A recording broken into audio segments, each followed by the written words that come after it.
Meus amigos e minhas amigas, hoje, dia 27 de junho de 2020, quero dirigir algumas palavras aos meus amigos, aqueles que gostam de me ouvir, de comentar sobre alguma coisa útil.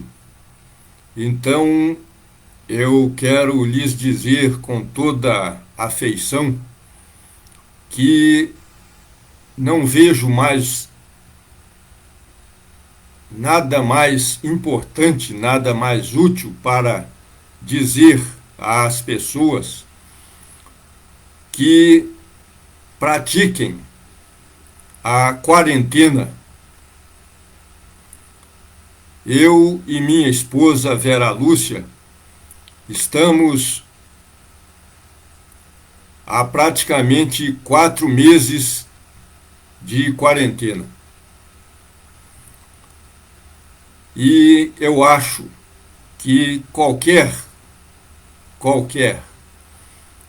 opinião diferente dessa, seja para pessoas que estão qualificadas como dentro do grupo de risco, seja das outras pessoas, eu acho que qualquer opinião em contrário é extremamente perigosa. Eu tenho acompanhado os acontecimentos e vejo a preocupação das autoridades realmente sérias, todas elas recomendando o isolamento, se possível. Há pessoas que não têm condições de praticar o isolamento em virtude do seu trabalho.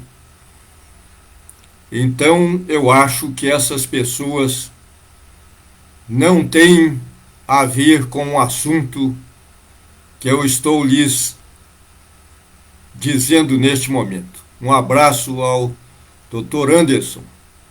Muito obrigado pela sua audiência. Eu o respeito muito pela sua qualificação, pela sua atuação. Mas, voltando ao nosso assunto, eu, com os 65 anos de idade que tenho, em agosto completarei 66, vejo com muita preocupação a postura de certas autoridades incentivando as pessoas a correrem risco. Acho isso extremamente grave e, como sempre, falo o que penso e acho que assim todo homem e toda mulher honrados têm que fazer. Então, eu vejo com muita preocupação as autoridades que incentivam as pessoas a correr risco. Fiquei sabendo há poucos dias que em um supermercado aqui de Juiz de Fora, um senhor idoso retirou a máscara e disse que não iria usar a máscara, porque determinada autoridade assim o recomenda, assim o faz, e foi retirado do supermercado. Alguém poderá dizer que isso é antidemocrático. Alguém poderá dizer que isso é violência da equipe de segurança do supermercado.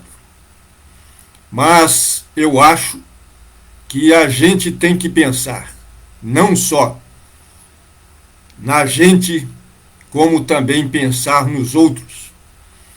Se uma pessoa contaminada, mesmo que assintomática, ou seja, que não apresenta nenhum sintoma da pandemia, da contaminação, da infecção pelo coronavírus.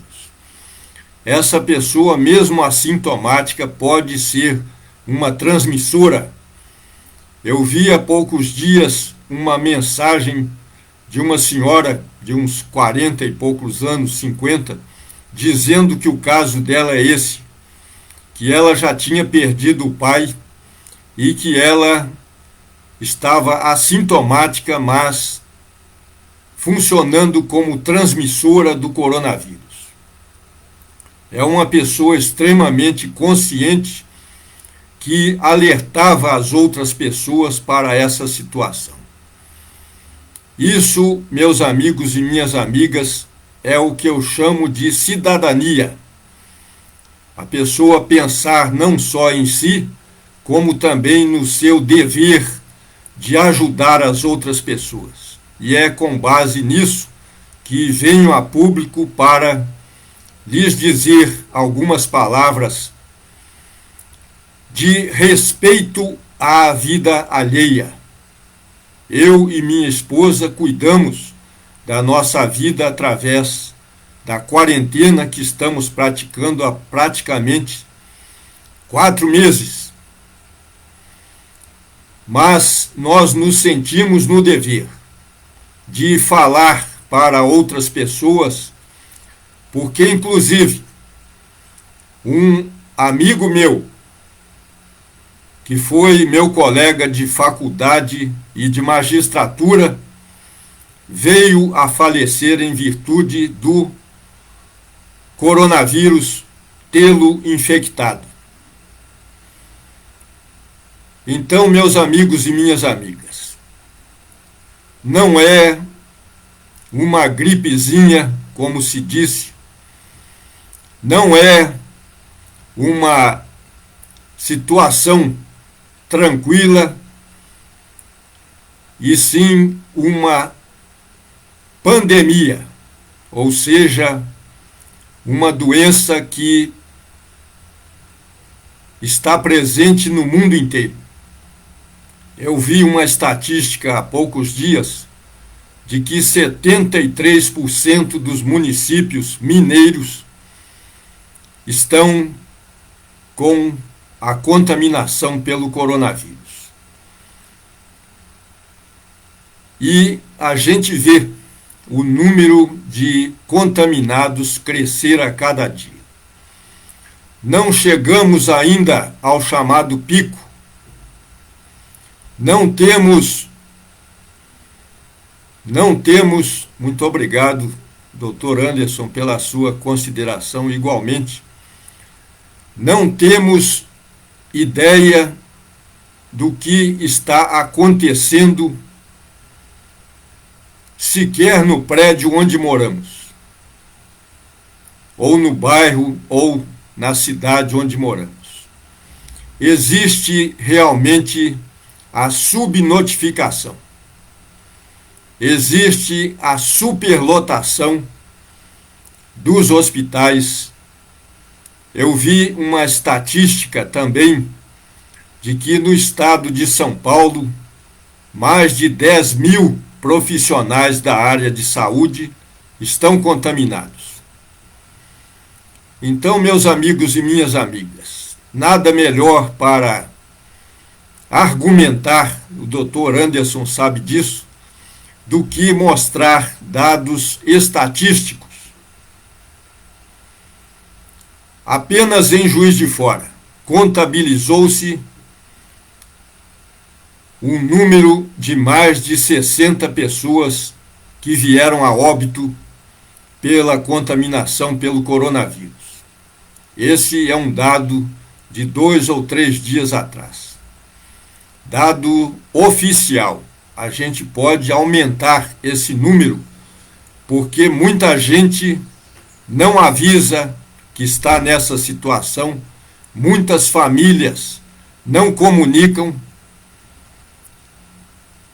Então, meus amigos e minhas amigas, a minha palavra de hoje não é sobre assunto jurídico, sobre nada relacionado com a justiça, como eu costumo fazer, com a intenção de informar, de ajudar, mas sim com relação à vida.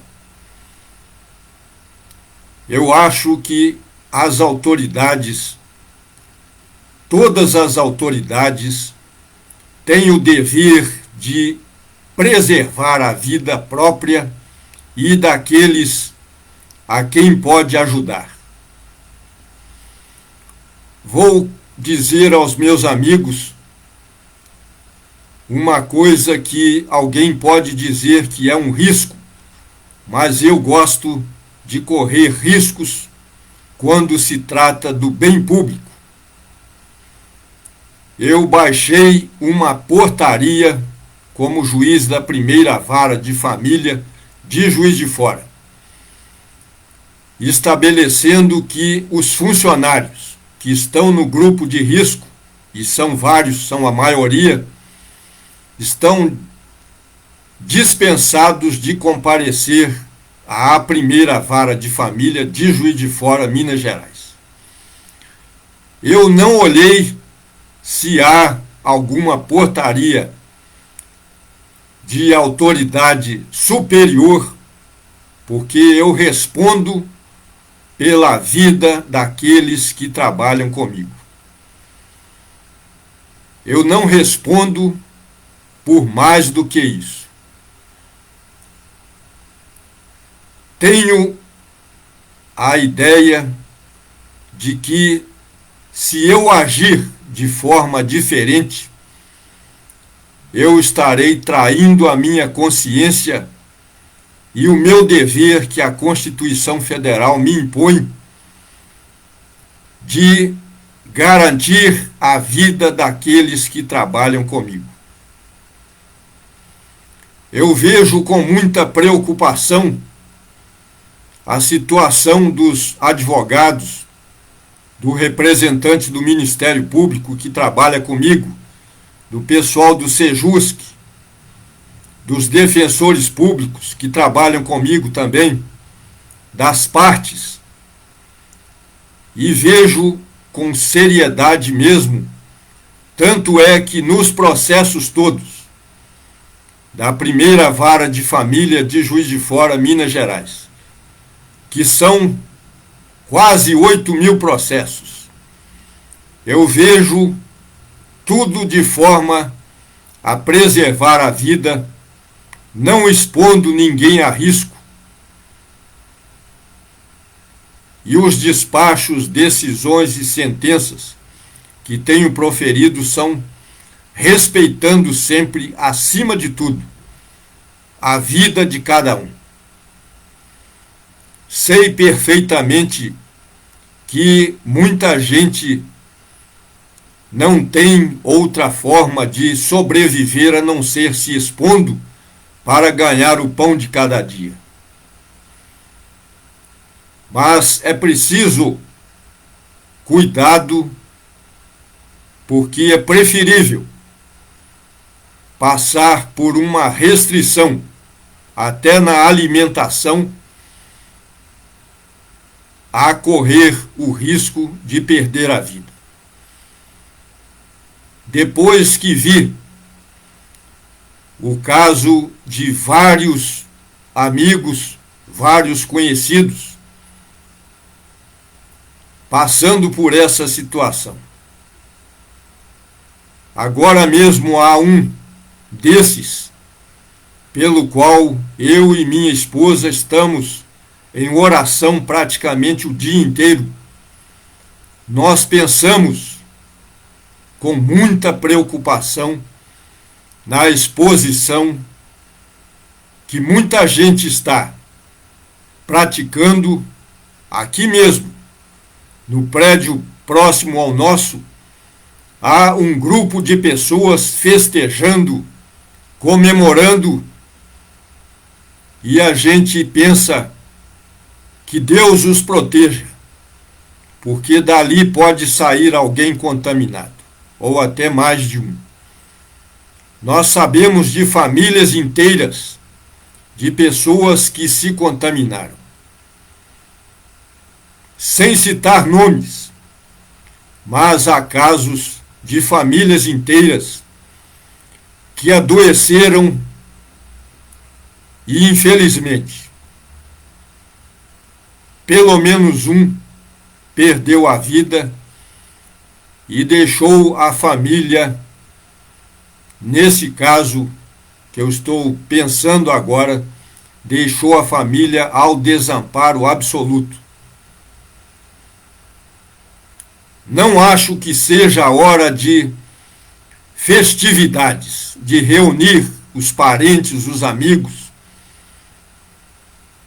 É hora, sim, de cada um se cuidar, se alimentar bem, dormir bem, fazer atividade física possível, orar pedindo a Deus por si e pelos outros e apoiar todos aqueles que precisarem. Isso, meus amigos e minhas amigas, eu acho que é o melhor que posso fazer por cada pessoa, mesmo aquelas que não acreditam, que acham que o coronavírus escolhe apenas os idosos e que pelo fato de alguém ser um atleta não pode ser contaminado. Não existe imunidade nenhuma, infelizmente, em favor de atletas, em favor de quem quer que seja. Todos estamos no mesmo barco e todos devemos apoiar uns aos outros para que sobrevivamos e os outros também sobrevivam. Esta é a mensagem que eu tenho para lhes dizer, para levarem a sério a própria vida, porque quem não apresenta sintoma pode estar difundindo a doença justamente dentro da sua própria casa, ou no seu local de trabalho, ou na rua. E cada um de nós responde perante a própria consciência, perante Deus, perante a lei, perante a justiça. E aqueles que falam que todos devem se expor, como se Deus falasse pela sua boca, esses estão simplesmente blasfemando, falando o que Deus nunca autorizaria que falasse.